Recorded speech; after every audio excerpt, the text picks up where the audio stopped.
Welcome to the programme. We begin with breaking news coming out of Afghanistan, where there's been an explosion outside Kabul International Airport. It happened around about half an hour ago. Our correspondent at the time, Charlotte BELLIS, said that the team at Al Jazeera in the capital heard an explosion somewhere in the vicinity of the airport. Now, we're trying to get more clarification as to where that explosion happened. Some reports are suggesting it was inside, some are suggesting outside.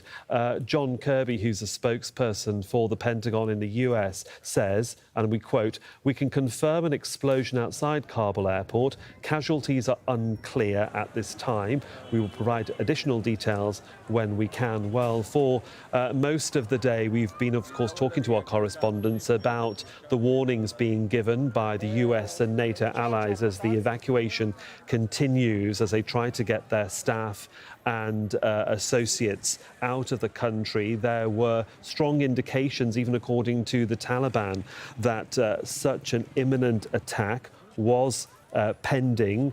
Some were pointing the fingers at ISIL, and we've been discussing whether ISIL had the capability of performing such an act, and if so, when and where. It seems that over several days, the Taliban have also been concerned about ISIL infiltration into the capital, Kabul, and of course, you might say, has been a prime target for anybody that might want to disrupt those operations. Thousands of people have been trying to leave the airport as the 31st of August deadline continues. And of course, where NATO and the US are planning to take as many people out as they can, that have helped them through this 20-year process of trying to nation build in a country that seems to now, as we've seen in this last 2 weeks, been taken over by the Taliban. In the past 24 hours, the Taliban made it very clear that only those that were either American or international passport holders or had the appropriate visas to leave the country would be allowed to do so. Anybody else that didn't have the appropriate paperwork has been pushed back from the airport. Of course, the scenes that you're seeing now are of what 24 hours ago, when many people were hoping that they may be able to get into the perimeter of the airport facility and try to plead their case and get on as many of these flights that were heading either up north into the Central Asian republics and passengers being diverted there into Europe and North America, or via the Middle East and the Horn of Africa, as we're hearing some Afghans have already arrived in Uganda and in Qatar, where they're now being repatriated via domestic flights into the US. The issue of whether this was any sort of attack has yet to be determined. No one has taken responsibility. Let's join Rob McBride, our correspondent in the capital of Kabul. Rob, these details very sketchy. We have an idea from the Pentagon that an explosion has occurred. What did you hear, or what do we know about this explosion? Well, this happened a little under 1 hour ago, and it was colleagues of ours in the Bureau, which is a couple of kilometres from where we are here, closer to the airport, actually heard it there. That's been confirmed by other sources as an explosion coming from the direction of the airport, and then it has since been confirmed by the Pentagon that they understand this is an explosion that has gone off. There's no word yet about any casualties, and it apparently happened at one of the centres that's close to the airport. We understand it's one of the encampments used by the contractors. Different contractors have different bases around the perimeter of the airport. It's apparently happened near to one of theirs, near to one of those encampments. Now, we're waiting to get confirmation that it is an explosion, but it comes at the end of a day of heightened tensions all around the airport, with these warnings of an imminent attack, a suicide attack from multiple sources by Islamic State, or at least the Afghan offshoot of that organization. Now, Islamic State has been active here in Afghanistan. They tried to establish themselves, especially since the demise of IS in other parts, in the parts of the Middle East. They tried to take root here. That was fought back against by the military, the government, and also with the support of the United States. And in fact, there was a real concerted effort by led by the United States to try to drive them out of Afghanistan. It resulted in a lot of serious attacks in 2019, which seriously diminished their ability. But we know that they have still been active, especially in the east of the country, with at least small units. They have been carrying out small attacks, especially in Kabul, and especially on some targets that the Taliban wouldn't attack, targets that they deem to be justifiable. So they have been threatening to carry out some sort of attack as this evacuation has continued. We know that they tend to thrive upon disorder and chaos, and with everything that's going on at the airport at the moment, with the evacuation, with thousands of people around there, with foreigners and people associated with foreign missions trying to get to the airport, it is an extremely vulnerable time. It is, from an IS point of view, a prime target. So there have been these warnings that an attack was imminent. We had these warnings earlier on in the week, but there have been really reinforced in the past 24 hours or so, confirmed by multiple sources, and even the Taliban themselves saying, yes, there is likely to be an attack, and also warning that, in fact, their Taliban fighters are just as much at risk as anybody else there at the airport. And of course, Rob, there was great concern in the lead-up to, you might say, this sweeping victory of the Taliban to take over the country, that various prisons and areas of incarceration where ISIL operatives were being held had been, basically, they'd been let loose, the doors had been opened, but nobody had actually taken any note of where these individuals were going. So the threat level was increased as soon as those jails were opened. That's right. And in fact, there is one prison close to the Bagram base. Bagram was the base that was the home to US forces and also its NATO allies during the long-running campaign here. And there was a prison quite close to there which housed a number of ISIL prisoners. Now, that prison was opened and the gates were thrown open, as with many other prisons throughout Afghanistan. It was assumed that a number of ISIL prisoners could well have escaped then. As we said, they have been responsible for some pretty audacious, pretty despicable attacks as far as Western governments are concerned, and also the many people here in Afghanistan and the government is concerned, such as, attacking targets that the Taliban would not deem to be legitimate targets. So they have been responsible for some quite serious attacks. The Taliban relationship with them remains somewhat ambiguous at times. Officially, the Taliban says they have no dealings with Islamic State and will not have any dealings under the new administration with Islamic State. They've made that extremely clear, and as they've reiterated with these current threats, that their Taliban fighters are just as much at risk as any soldiers from the US or the other coalition allies or people thronging around the airport. In fact, if anything, Taliban would be more in the front line. They are more exposed, if you like, to some sort of a suicide attack by Islamic State, because, of course, that would be on the outside of the base. It's very difficult to see that they could ever penetrate the base and get close to Western soldiers. So Taliban would be just as much at risk. Having said that, there have been some occasions where the Taliban there have been suspicions that Taliban, at least at some local levels, have been working in coordination with Islamic State. But as I said, on a national level, the Taliban says it has nothing to do and will have nothing to do with the Islamic State group. But we are still waiting to see if this was indeed an attack, an actual bombing at the airport, and indeed what casualties there could be.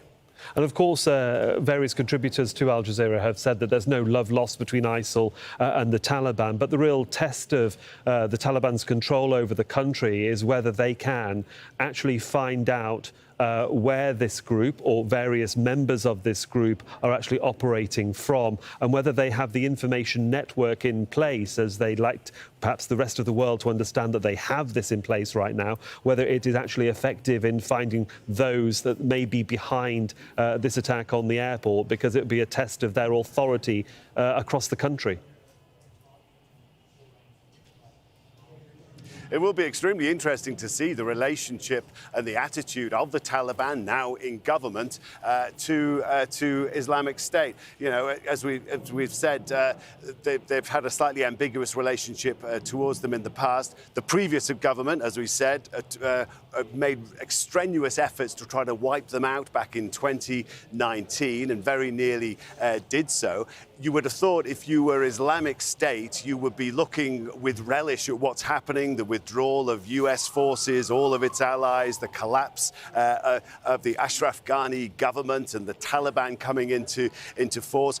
Remember, of course, that the Taliban were extremely, they made the point very strenuously a few days ago in all of their first briefings when they suddenly found that they were the government here and they were running the country, that they would not give any kind of haven to groups that were intent on bringing the fight to Western governments. That, of course, was why the Western governments got involved all of those 20 years ago. That's the big fear that remains for the United States and its allies. And the Taliban, quite smartly, were very, very quick to allay those fears. They're saying that the new Afghanistan would not be a haven to any groups, such as, presumably, Islamic State. But it will be interesting to see what relationship they do have with Islamic State. Will they be as robust as the previous government in trying to wipe them out, in trying to push them out of Afghanistan? And from Islamic State point of view, what will their relationship be with the Taliban? When we were considering the possible attack on the airport, remember, of course, you've got Taliban fighters there.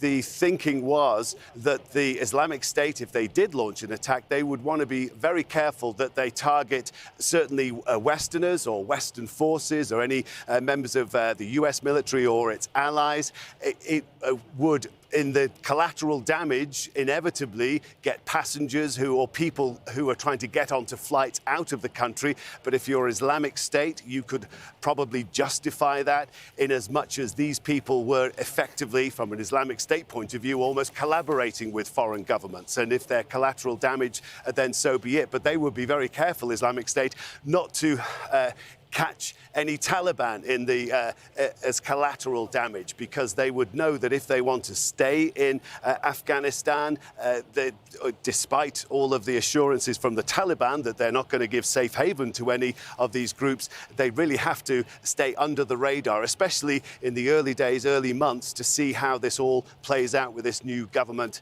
coming into power here.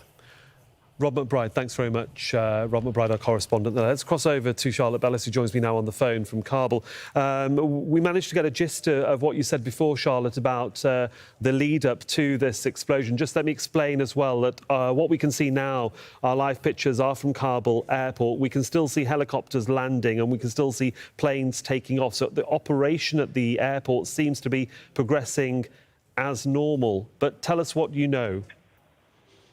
Well, we're just leaving the scene now, actually, and we heard ourselves a loud explosion about an hour ago. We got through as close as we could get to the airport. We understand it took place at Abbey Gate. That's what witnesses are telling us. That is one of the points of entry for these evacuation flights, for people trying to get on them. Usually it's crowded, there's a lot of people. The Taliban are outside that gate and have been doing security around that area. But I've been down there in recent days, and Americans have been overlooking that area also, standing on the fence line. So we understand an explosion took place, and then there was heavy gunfire afterwards. When we looked down the street towards it, there was heavy smoke. There were hundreds of people fleeing towards us. And Taliban fighters there were telling us to leave immediately because there was an explosion and an ongoing attack. A colleague of mine spoke to someone who was there. He said that there were lots of, quote, wounded and dead, and he said that Americans were shooting. It's quite unclear at this moment who may have set this explosion off.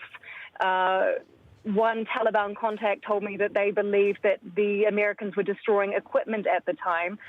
But in contrast to that, we understand that the ISIL threat was quite high here.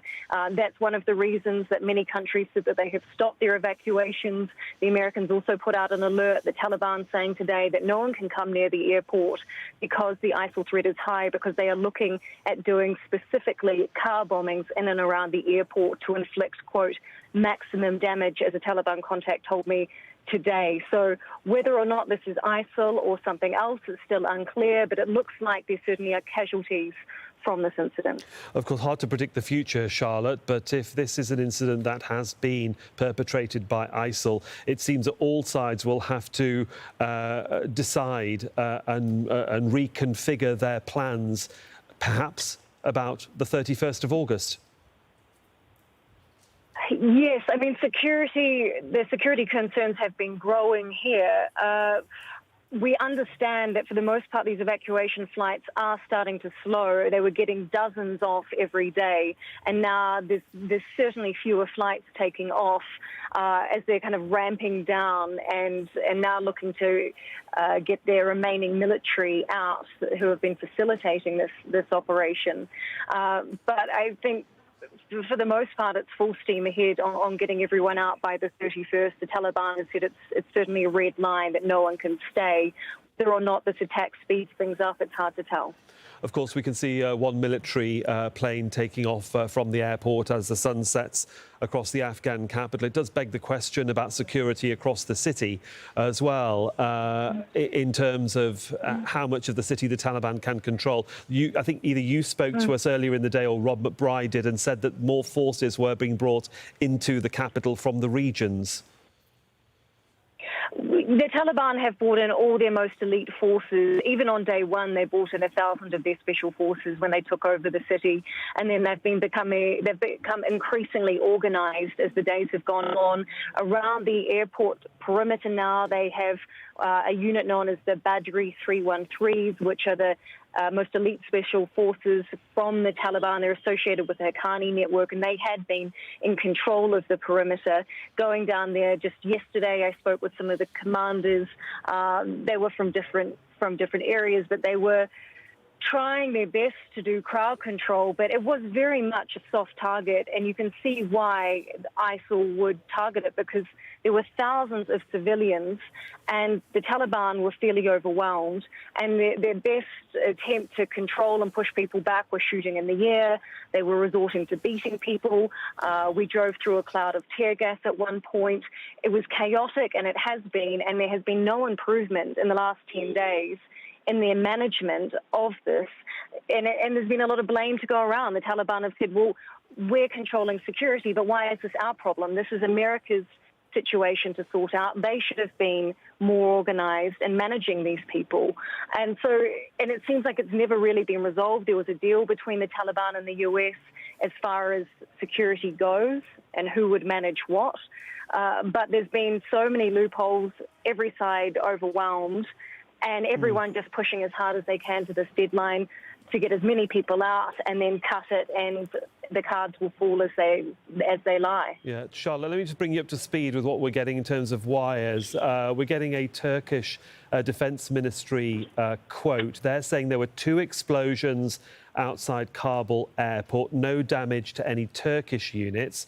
And from the US, we're getting 3 of their troops have been injured in the Kabul blast, but they can't tell us exactly where they were injured. So the Turkish and the Americans confirming certainly the blast and certainly injuries as well. Injuries on one side, one has to assume there may be injuries on the civilian side too.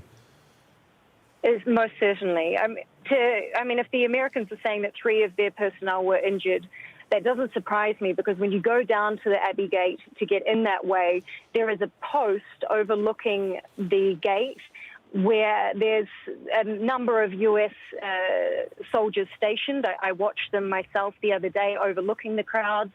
And then just a few metres from them, there is a Taliban checkpost, and they watch each other all day.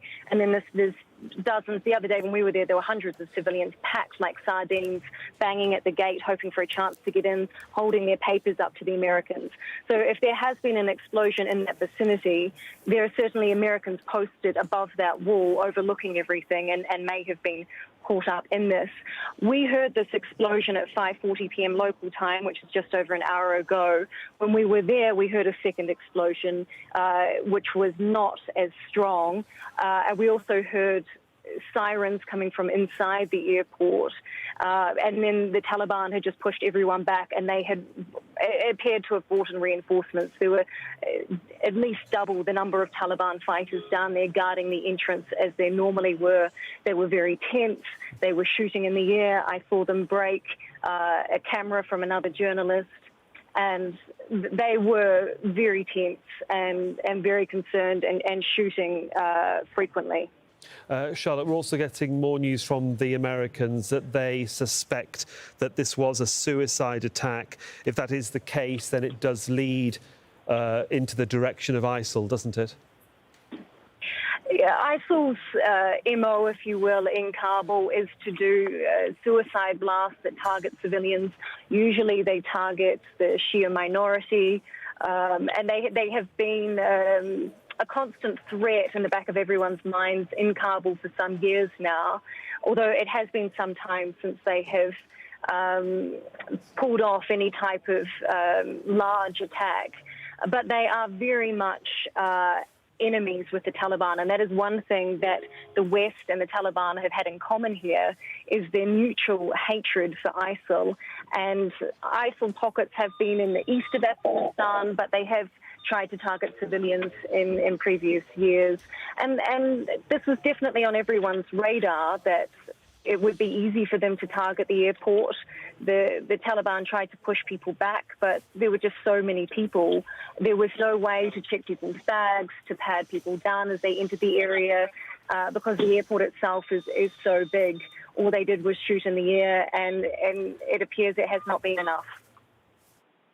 Charlotte Bellis in Kabul, thanks very much for the update. Of course, we'll continue to monitor what goes on. These are live pictures coming from Kabul International Airport. Of course, the sun has set. It's early evening there now.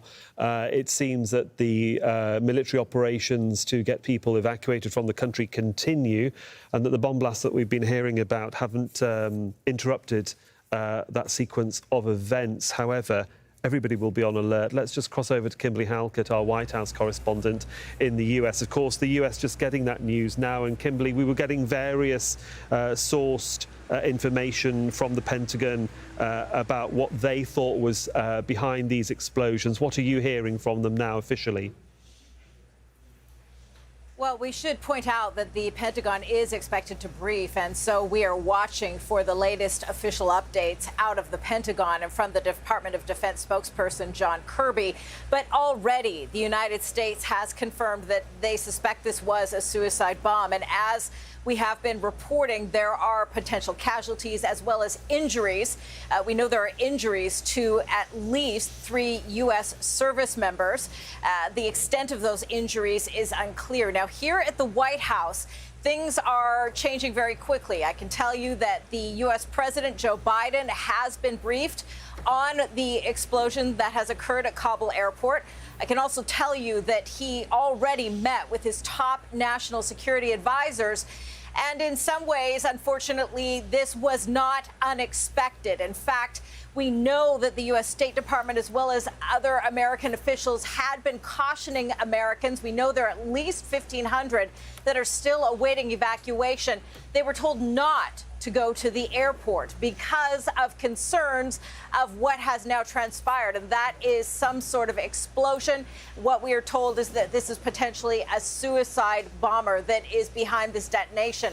Now, given the fact that there was a warning in advance, it's not clear how many Americans, in addition to the service members, may potentially be affected by this. But again, this now begs the question about what is next. Now, the U.S. president, up until today, had been very firm about the withdrawal of U.S. troops to be completed by August 31st. But he said that with that being contingent on the continued evacuation of those that needed to get out prior to that withdrawal deadline. He also said that he was drawing up contingency plans and had directed the Pentagon to do so, but did not provide any details. So the question becomes whether or not the president would now be exploring whether to exercise some of those contingency plans and what exactly that means, if there will be a delay of the withdrawal date. That's something certainly that members of Congress and members of his own Democratic Party have been urging, as well as the international community. These are the unanswered questions that are now percolating here at the White House. We will have an opportunity to hear from the U.S. president. He is scheduled to meet with the Israeli Prime Minister, Naftali Bennett. That is coming up at 15:30 GMT. We have not yet had word of whether or not that meeting will be delayed. We know that Afghanistan was one of the topics that would be discussed. It's very likely now that that will become a primary topic of discussion. And of course, some of these issues I've raised are certain to be asked by the reporters who will be present for the initial part of that Oval Office meeting. Just to bring you up to speed from the wires that are dropping here from Reuters, Kimberly, no German troops injured in the explosion outside the airport. The Turks are saying they haven't been injured in this, though there were 2 explosions. Obviously, one would assume that the American president or those at the Pentagon will be speaking to their NATO partners that have military personnel at the airport, and they'll also be talking, if you're talking about these contingency plans, about how they are going to work together in terms of either the 31st of August or how to reevaluate the evacuation process. The pressure was already on Joe Biden to extend this August 31st deadline, to keep American troops in country for at least a period of extended time to allow for the evacuations. There's no doubt that the pressure is going to be even more intense for him to become more flexible and potentially extend this deadline. Not only has there been domestic pressure on Capitol Hill, but also, of course, as he met earlier with the G7 leaders, they urged him to extend this August 31st deadline. So one can presume that that coordination is taking place. We, as mentioned, already know that there was a meeting in the Situation Room of the White House where the top security officials of the United States were briefing the president. We know since then he has been updated on this explosion. But again, we should remind our viewers that this is something that the White House was preparing for, given the fact that there had been indications and warnings that a suicide bombing or a bombing of some kind or disturbance of some kind could take place at the Kabul airport. That is why Americans were told not to go to the airport, and that's why the evacuation flights had slowed and there had been some interruption in that effort that the White House insists remains its highest priority. So these are questions that are being raised, we suspect, at the White House right now. The contingency plans, still not clear what those are, only that we can tell you the Pentagon had been directed to order those up, and we're now watching very carefully to see what the Defense Department will say moving forward. There is a Pentagon briefing that is scheduled, and there's no question that what is on the minds of so many reporters in that room is the very latest on what is happening at the Kabul airport. For the moment, Kimberly Halkett, our White House correspondent, thanks very much. Let's just bring you up to speed on what we know so far. And we are getting a Taliban source now saying that as many as 11 people have been killed at Kabul airport, including foreigners, and also a suggestion that children may have also been injured. As Kimberly also confirmed from the US, we're also getting the same from the Pentagon, that 3 US personnel have also been injured in that blast, which happened just over an hour ago. The Germans and the Turks are saying nothing has happened to them, though they were close or in the vicinity of the blast. They seem to be OK. Let's cross over to Charlie Angelo in our London broadcast centre. Obviously, a very fast-moving story, Charlie, as the sun sets in Afghanistan. The Turks and the Germans saying they're OK. Americans have 3 injured. The Taliban now saying that as many as 11 have been killed. Of course, many phone calls, I'm sure, going from European capitals to the US and vice versa. Yes, well, the word here from the UK Defence Ministry is that they're still trying to establish exactly what has happened, whether or not it has affected any of their personnel or the Afghans that they're trying to get out. And remember, there's still a large number of civil servants, including the UK ambassador to Afghanistan, inside the perimeter of the airport, still processing visa applications. And they have said that they will remain there until the last minute. We know that the threat of these attacks, which the UK Armed Forces Minister was talking about this morning, has brought forward the evacuation flights and ended the evacuation flights for many countries. The US had warned countries to remove their military and embassy personnel immediately. They said that the situation on the ground was deteriorating rapidly. We've now seen evidence of that. So we know that the last flights for the Netherlands, Poland, Hungary, Canada, Belgium and Denmark have left. They've wrapped up their evacuation efforts. And Denmark the Dutch government did admit that it's probably left some Afghans eligible for relocation behind. It just couldn't get them all on board. The Canadian Chief of Defence Staff also said, we left sooner than we wanted to. We wanted to rescue more people. We just couldn't. Germany is wrapping up its flights by the end of Thursday. France will continue until Friday.